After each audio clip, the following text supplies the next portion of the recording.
On today's show, it's our home opener, and I'm going to tell you how we can bounce back from that abomination in Utah on today's Locked On Clippers.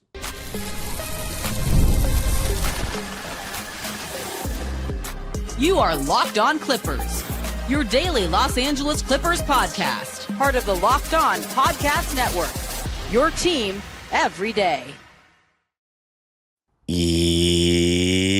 Yes, sir. You are locking in with the Clips. Thank you for making Locked On Clippers the first listen of your day, your team, every day.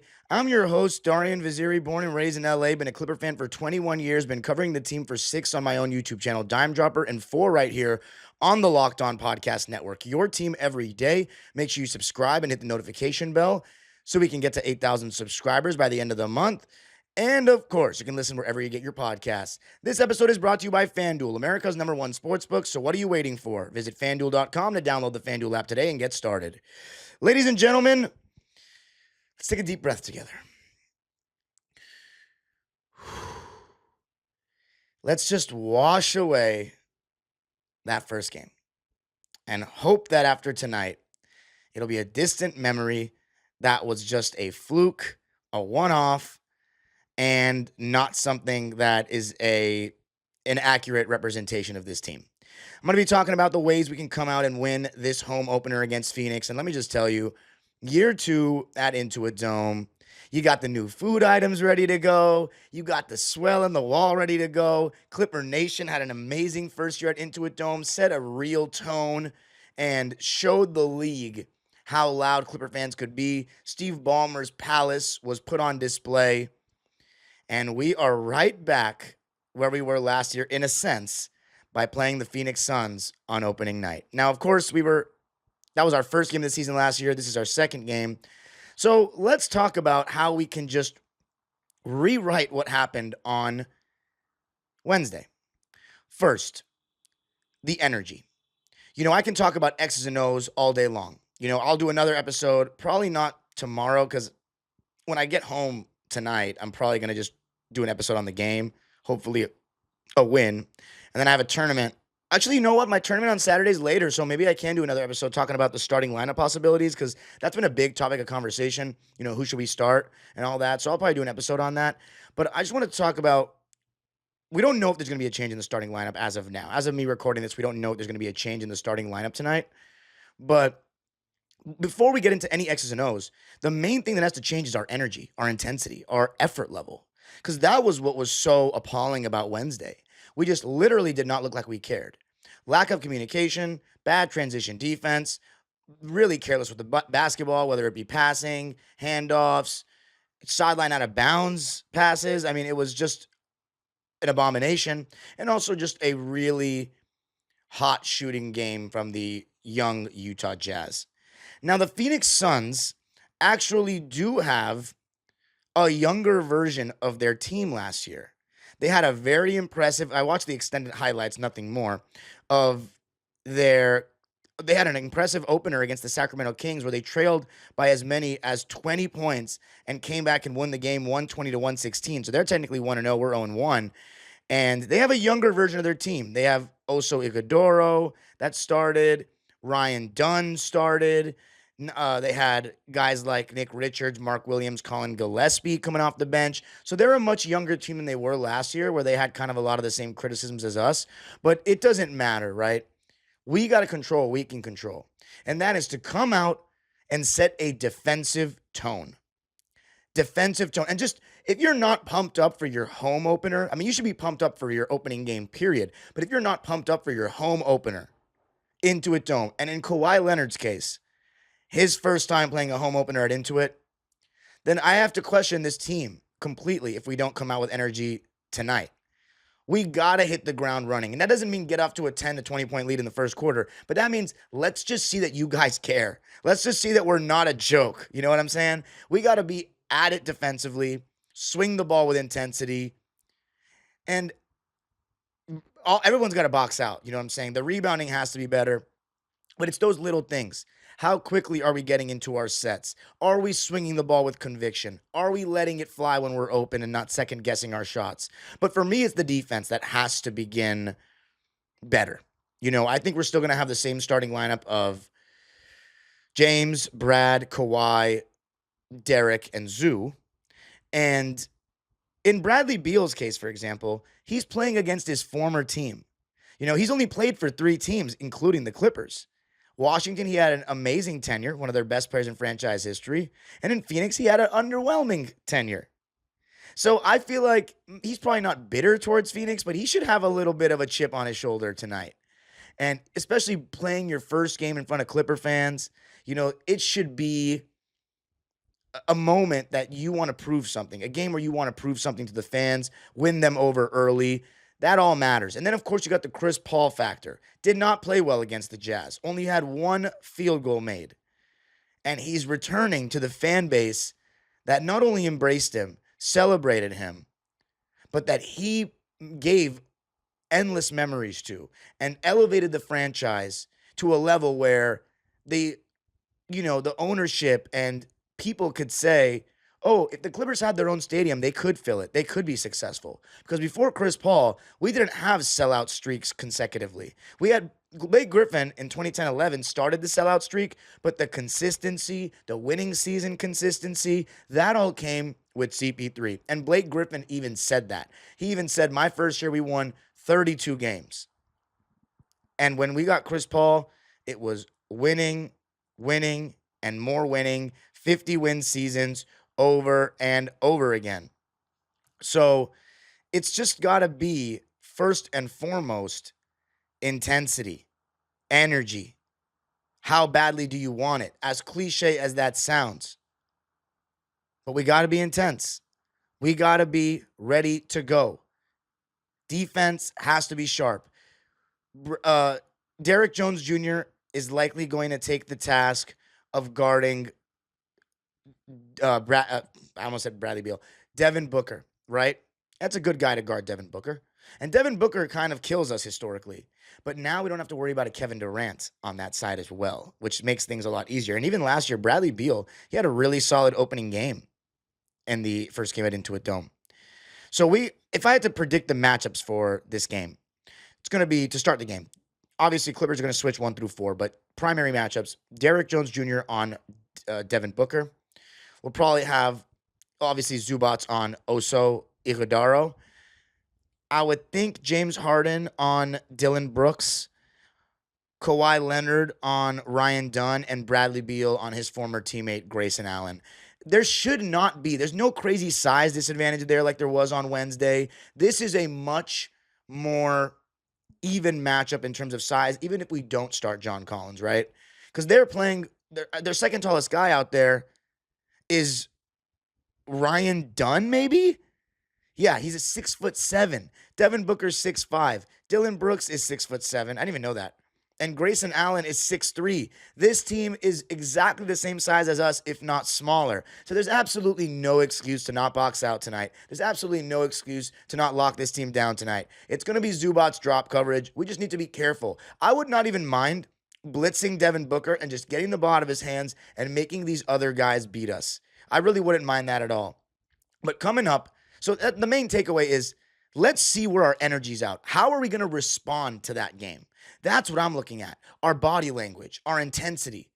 Do we not care? I think we'll find out in the first quarter. Because if there's anything that should have been a wake-up call, it's losing to who's projected to be the worst team in the Western Conference by nearly 40 points. I know we lost by 21, but we were down by 37 at one point. So that's, to me, like a 40 piece. But coming up, let's talk about the weak points of the Phoenix Suns and where we can exploit them tonight.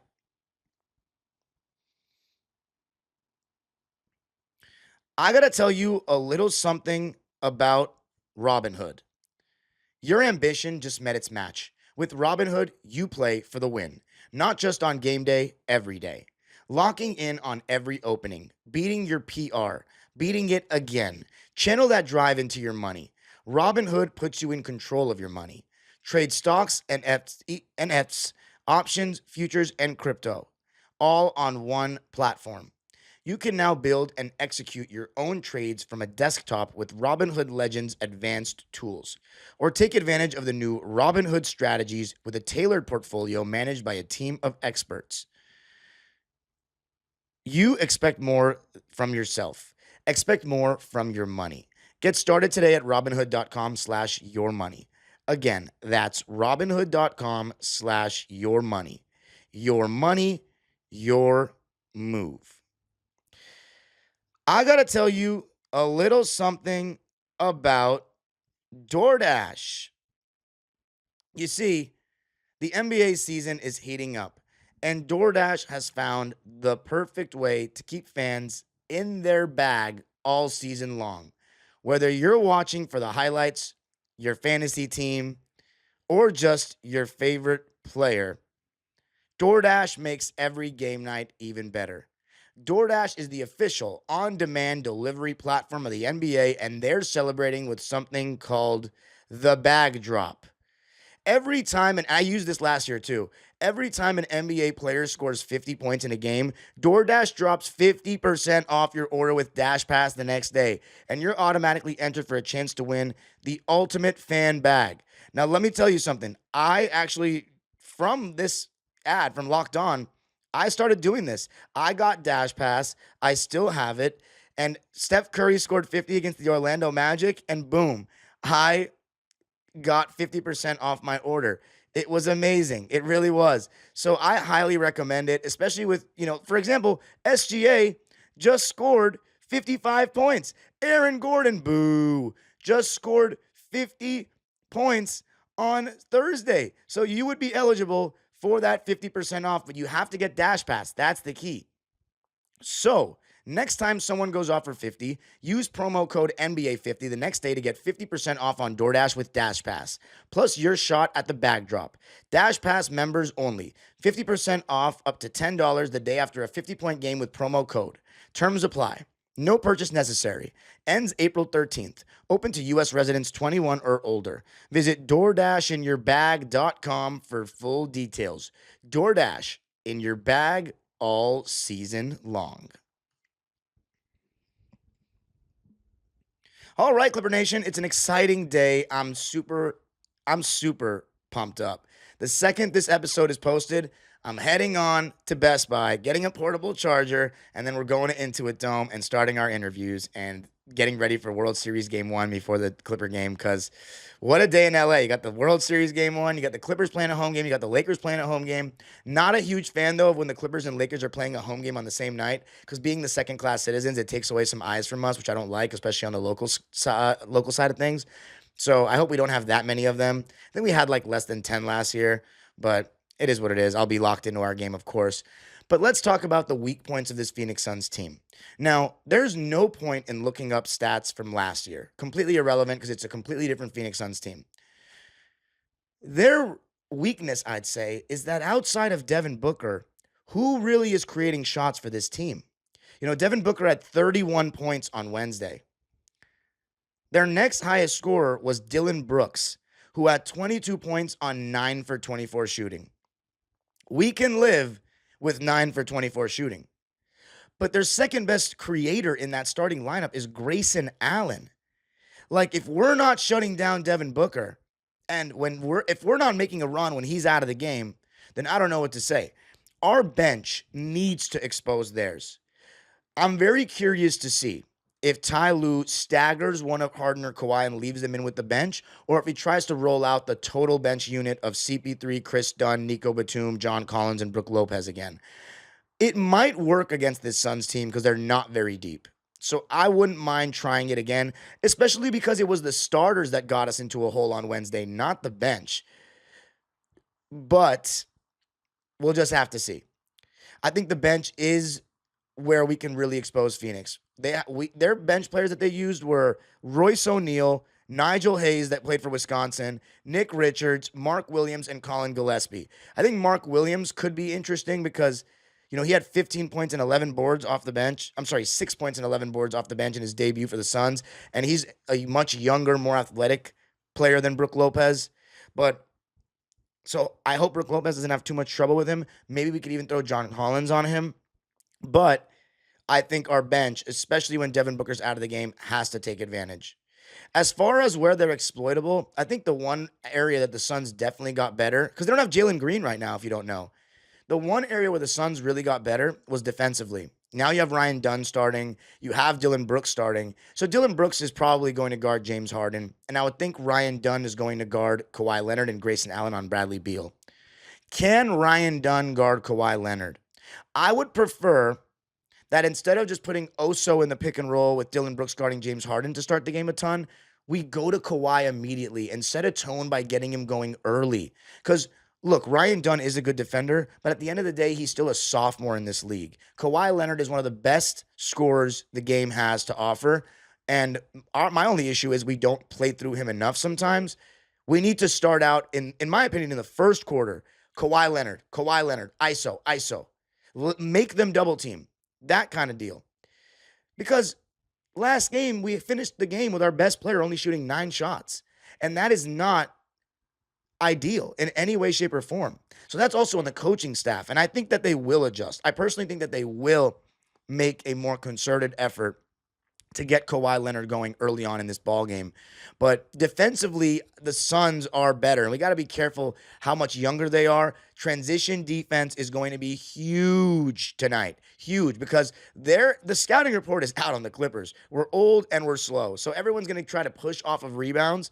We need to haul ass back. We need to communicate better getting back. But for me, I think offensively, we got to expose them a little bit. Let's see if Ryan Dunn can guard. And then Zubats against Oso, right? Oso is a more like lanky, skinnier, athletic big. Zoo is a big body.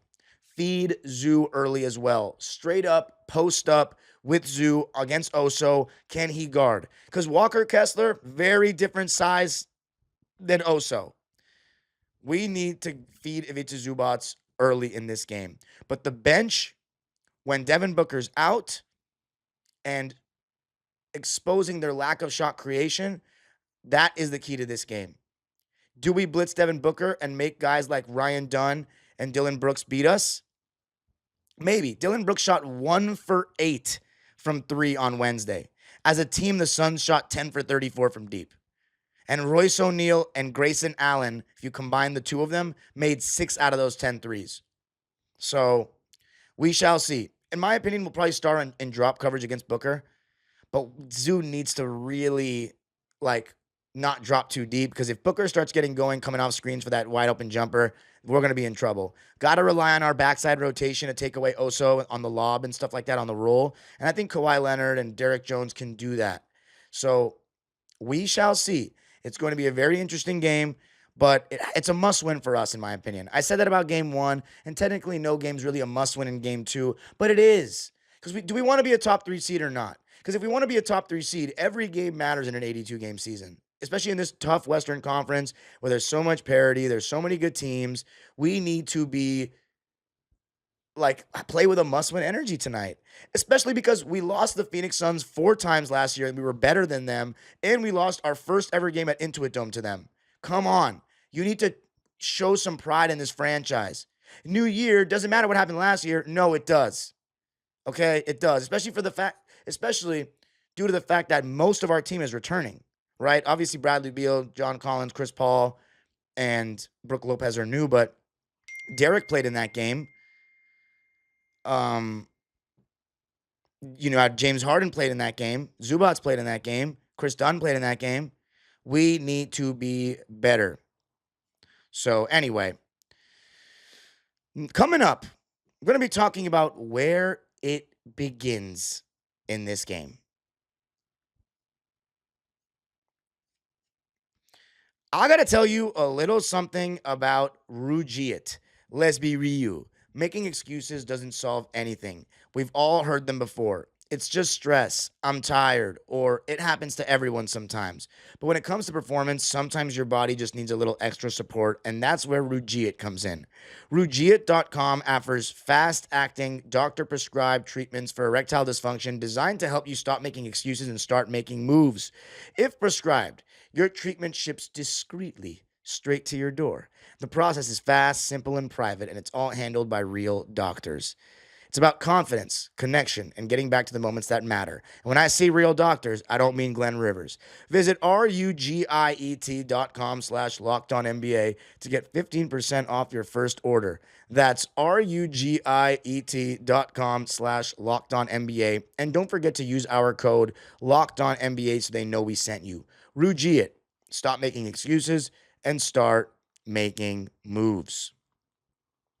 I'm going to tell you a little something about FanDuel, America's #1 sportsbook. The NFL season is here, and FanDuel has an offer you don't want to miss. Right now, new customers can bet just $5 and get $300 in bonus bets if you win. That's right. Pick a bet, put down $5, and if it hits, you'll unlock $300 in bonus bets to use across the app. And right now on FanDuel, and especially when it comes to NFL, we have got week 8, I believe, on the horizon. We had the Chargers versus Vikings at SoFi last night. We got some good ones this weekend. My LA Rams are actually on a bye week. And you have Gronk's tight end day specials. He's got a little like a parlay kind of style. Like, for example, Mark Andrews, Warren, George Kittle, and Kraft to combine for 275 plus receiving yards and 3 plus touchdowns. So different stuff like that. Then you have like George Kittle to have more receiving yards than Travis Kelce. And it's not just NFL. You got a nice slate of NBA games tonight. Milwaukee and Toronto. Did anyone see Toronto's first game? Oh my God. I was like blown away how good they played or how well they played. Then you got Atlanta, who they beat against the Magic. Celtics and Knicks are a nationally televised game tonight. Cleveland and Brooklyn is a snooze fest. San Antonio and New Orleans. I mean, if anybody watched Wemby's first game, holy ished.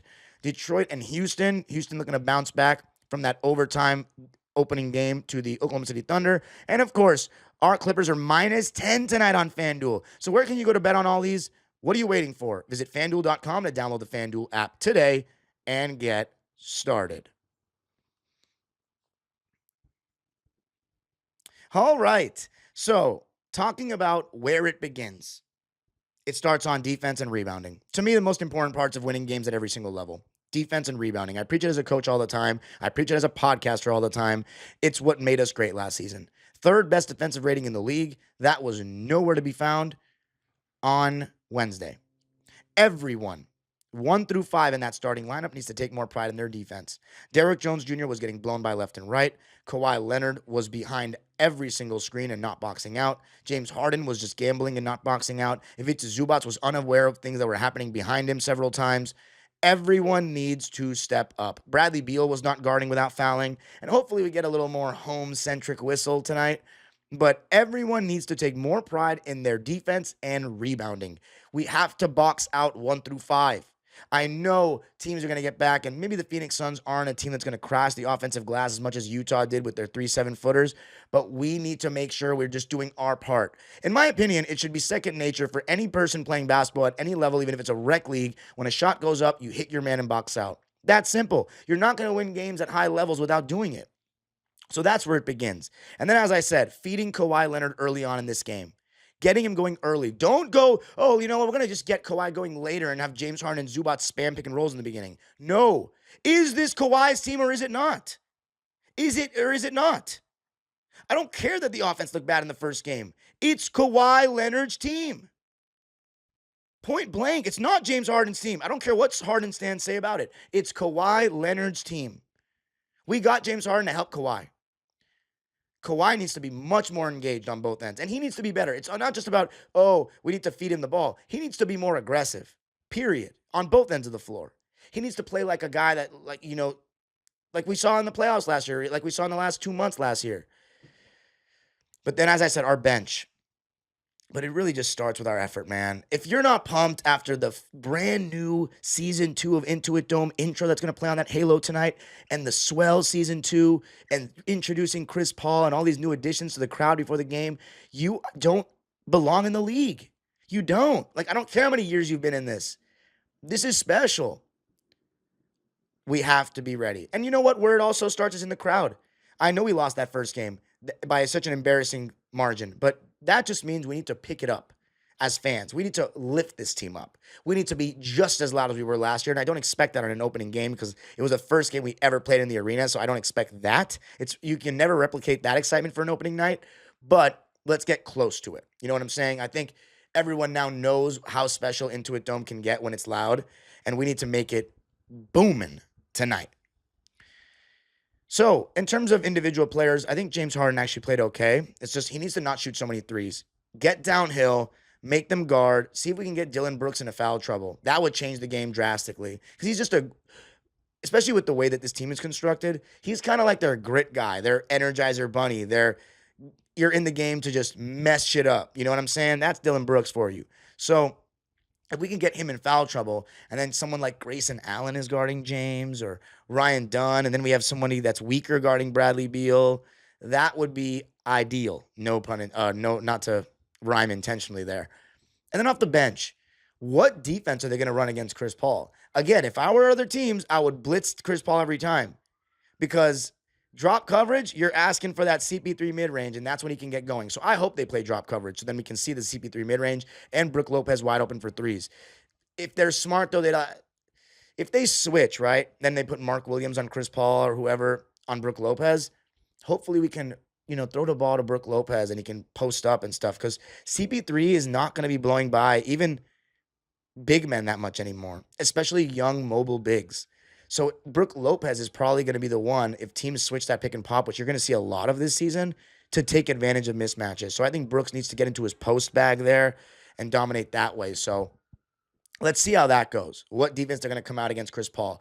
I think they're going to hedge on CP3. I just wouldn't let him get downhill because that's going to let a 40-year-old who's very, very crafty get comfortable scoring the ball. And when CP3 can get comfortable scoring the ball, it can be an avalanche sometimes. So blitzing or hedge, I'd say blitzing / hedging or switching is probably the best case scenario, especially because Mark Williams probably has a little bit more mobility.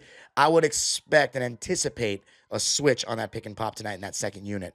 And then Chris Dunn, I think he's got to be better in all aspects. Shooting the three without hesitation. Look, if he misses a couple, he's just not going to play that much more, and that's fine. But he needs to let it fly. He can't be super hesitant. If teams run him off the line, he needs to take that floater. He needs to box out every time. He got a little lazy last game, even though he got more rebounds than some of our guys. It's not about, your standard is not a terrible performance and playing better than guys when they're playing like the worst game ever. It's what you did last year.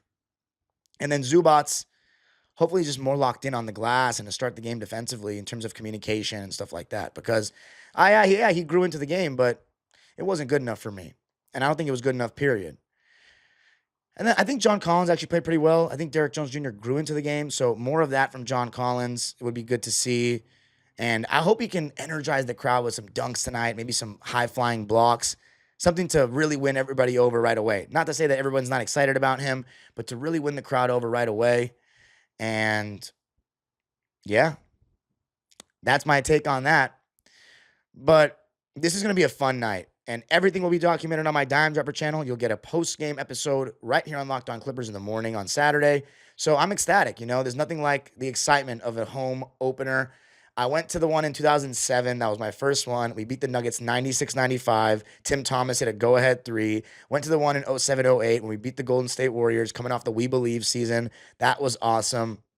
And then I think I didn't go to one for many, many years after that, which is shocking, until 2016 when we played the Dallas Mavericks. Won that one. So, damn, we were 3-0 in the home openers that I went to.